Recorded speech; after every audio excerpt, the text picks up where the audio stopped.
Hi అండి. Welcome to my channel she is Sandhya vlogs. అందరూ ఎలా ఉన్నారండి? నేనైతే చాలా బాగున్నాను. మీరందరూ కూడా బాగుండాలని మనస్ఫూర్తిగా కోరుకుంటున్నానండి. అయితే ఈరోజు వీడియోలోకి వెళ్ళిపోదామండి. మార్నింగ్ కదండి, ఇక పిల్లలకి టిఫిన్లోకి ఇడ్లీ వేస్తున్నానండి. థంబ్‌నెయిల్‌లో ఆల్రెడీ మీరు చూసే ఉంటారండి టైటిల్ అనేది. కొంతమంది ఉన్నారులేండి మన చుట్టుపక్కల, అందరికీ జరిగే ఉంటుంది నాలాగే. సో ఏంటంటే వాళ్ళు నోటికి ఏది పడితే అది వాగేస్తూ ఉంటారండి. అవతల వాళ్ళు ఎంత ఇబ్బంది పడతారు, లేదంటే ఎంత బాధపడతారో అనేది ఇంకా వాళ్ళకి అనవసరం. అవతల వాళ్ళని విమర్శించడానికైతే నోరు వస్తుంది, కానీ మనది మనం చూసుకుందామనే ఇంగిత జ్ఞానం కూడా లేదండి ఇప్పటి రోజుల్లో. అంటే మన చుట్టూ ఉన్న జనాలకి. సో వాళ్ళ గురించి నేను చెప్దామనుకుంటున్నానండి. అంటే నాకు జరిగింది. వాళ్ళు ఇష్టం వచ్చినట్టు మాట్లాడితే మనం చూస్తూ ఊరుకోలేం కదండి. నేనేం చెప్పానో నేను సమాధానం ఏంటనేది మీకు నేను వీడియోలో చూపిస్తానండి. వీడియో అనేది ఎండింగ్ వరకు చూడండి, మీకు అర్థమవుతుంది. సో టిఫిన్ అనేది రెడీ చేయాలి కదండి. కొంచెం ఈరోజు లేట్గా లేచానండి, అందుకని చెప్పేసి కొంచెం హడావిడిగా ఉన్నాయి పనులన్నీ కూడా. సో ఒకవైపు ఇడ్లీ పెట్టేసి ఇంకోవైపు రైస్ అనేది కూడా పెట్టేసానండి. ఆల్మోస్ట్ రైస్ అనేది అయిపోవచ్చిందండి. సో ఇక ఇప్పుడు కర్రీ వచ్చేసి ఆఫ్టర్నూన్ లంచ్లోకి కర్రీ చేయాలి కదండి పిల్లలకి. సో కర్రీ ఏం చేద్దాం అనుకుంటున్నానంటే అండి, గోంగూర పప్పు చేద్దాం అనుకుంటున్నానండి. సో గోంగూర పప్పు అంటే మా పిల్లలకి చాలా ఇష్టం. సో పప్పు చేద్దామని చెప్పేసి నేను ఈలోపు కందిపప్పు అనేది కడిగేసి పెట్టుకున్నాను. అండ్ అలాగే బయట చూస్తున్నారు కదండి, చాలా రోజుల తర్వాత మనకి సూర్యుడు అనేది వచ్చాడండి. ఎండగా ఉంది. ఇక ఈరోజు ఇంట్లో పనులు అంటే దుప్పట్లు అవన్నీ కొంచెం మెస్సీగా ఉన్నాయండి, అవన్నీ ఉతుక్కుందామని చెప్పేసి అనుకున్నాను. చూస్తున్నారు కదండి, చాలా బాగా వచ్చిందండి ఎండ అయితే. చాలా రోజుల తర్వాత చూస్తున్నాము. సో ఇక నేనైతే గోంగూర పప్పు చేయాలి అనుకున్నాను కదండి. గోంగూర పప్పు కోసం గోంగూర అనేది కోసి పక్కన పెట్టుకుంటానండి. అది నేను నైట్ తీసుకొచ్చారు మా వారు, కానీ లేట్ అయిపోయింది బాగా. ఇంకా అందులోనూ కొంచెం హెల్త్ బాగాలేదండి, అందుకోసం అని చెప్పేసి ఇక మార్నింగ్ ఇప్పుడు వలుచుకొని పక్కన పెట్టుకుంటానండి. అయితే మీకు చెప్పాను కదండి, ఇలాగా మా పక్కన వాళ్ళు ఇట్లా అంటున్నారని చెప్పేసి, అంటే మన చుట్టుపక్కల వాళ్ళు. ఏం లేదండి, ఒక అతను వచ్చేసి ఆయన ఏజ్ కూడా ఆల్మోస్ట్ 45 అట్లా ఉంటాయండి. ఆయన వచ్చేసి మీరు యూట్యూబ్ చేస్తున్నారు కదా, మీరు యూట్యూబ్లో వీడియోస్ అలా చేయకూడదు, ఇలా చేయకూడదు అని చెప్పేసి సజెషన్స్ ఇస్తున్నారు. ఇప్పుడు చేసే వాళ్ళని ఎంకరేజ్ చేయకపోయినా పర్లేదు, మీరేంటి అలా చేస్తున్నారు, అంతకంటే ఇంకా ఇలా చేయాలి కదా, అలా చేయాలి కదా అని సజెషన్ ఇస్తే వాళ్ళు చేసి చూపించండి. నాకు వచ్చినట్టుగా నేను చేస్తున్నాను, అంతే కదండి. ఎవరికి వచ్చినట్టుగా వాళ్ళు చేస్తారు, ఎవరి స్టైల్లో వాళ్ళు చేస్తారు. అంతేగాని నువ్వు అలా చెయ్యి ఇలా చెయ్యి అని చెప్పేసి అంటే మనమేమీ పద్ధతి తప్పి ఏం చేయట్లేదు కదా. అంటే ఇప్పుడు ఏంటంటే సోషల్ మీడియాలో కనిపించడమే పెద్ద పాపం అయిపోయిందండి. ఏ ఇంట్లో ఉండే వాళ్ళు చేయకూడదా అండి? లేదంటే భర్తకి హెల్ప్ చేయాలని ఏ ఆడపిల్ల అనుకోకూడదా? అంటే ఇంట్లోనే ఉండాలి, కనిపించకూడదు, ఏం చేయకూడదు, మీకంటూ ఏమీ గుర్తింపు అనేది ఉండకూడదు, లేదంటే మీరు ఇవే చేయాలి, వంటింట్లోనే ఉండాలి, వంట పనులే చేయాలి, పిల్లల్ని చూసుకోవాలని ఎక్కడన్నా రాసిందా అండి? లేదు కదా.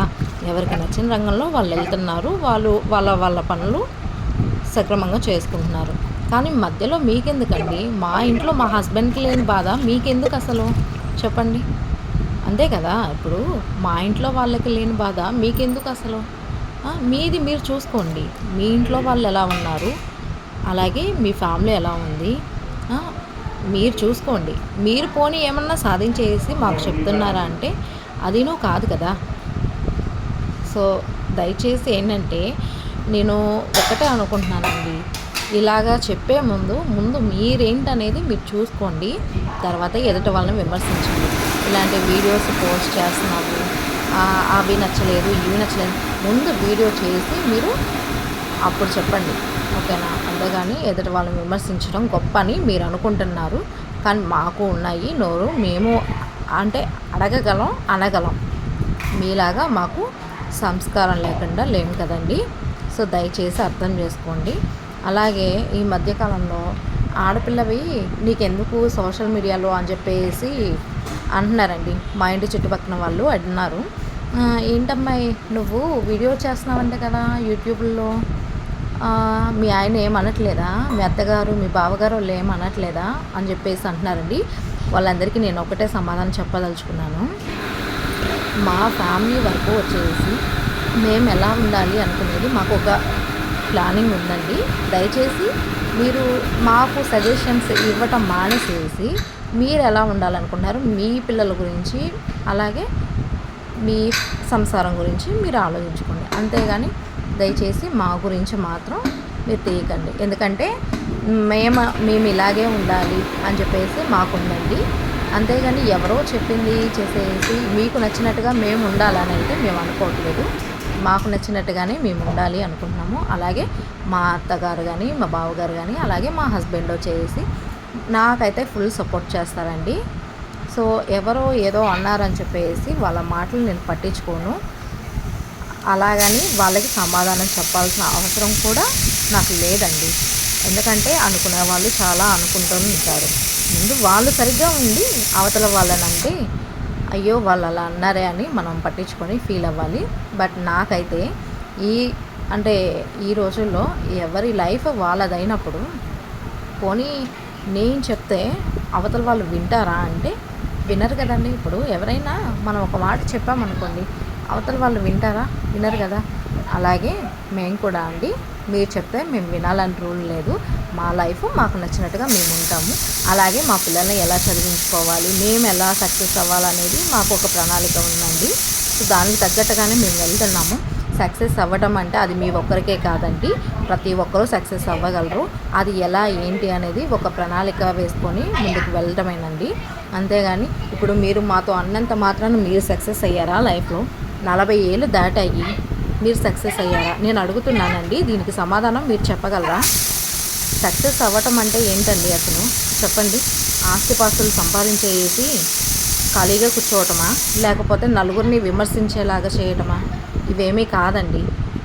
మన అనుకున్న వాళ్ళు మనతో ఒక నలుగురు ఉండాలండి. ఈరోజు మీకు నేను అడుగుతున్నాను, మీకు ఎవరున్నారండి చెప్పండి? మన అనుకోవడానికి ఎవరైనా ఉన్నారా? కనీసం మీ బాధల్ని షేర్ చేసుకోవడానికి కూడా ఎవరు రావట్లేదు.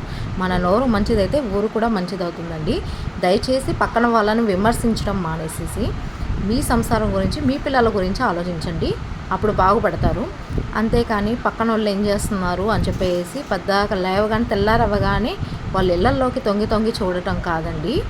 సో ఒకటే గుర్తుపెట్టుకోండి, నేనైనా మీరైనా ఎవరైనా కానీ పక్కన వాళ్ళు అంటున్నారని చెప్పేసి దయచేసి సోషల్ మీడియాలో కనిపించకోకుండా మాత్రం ఉండకండి.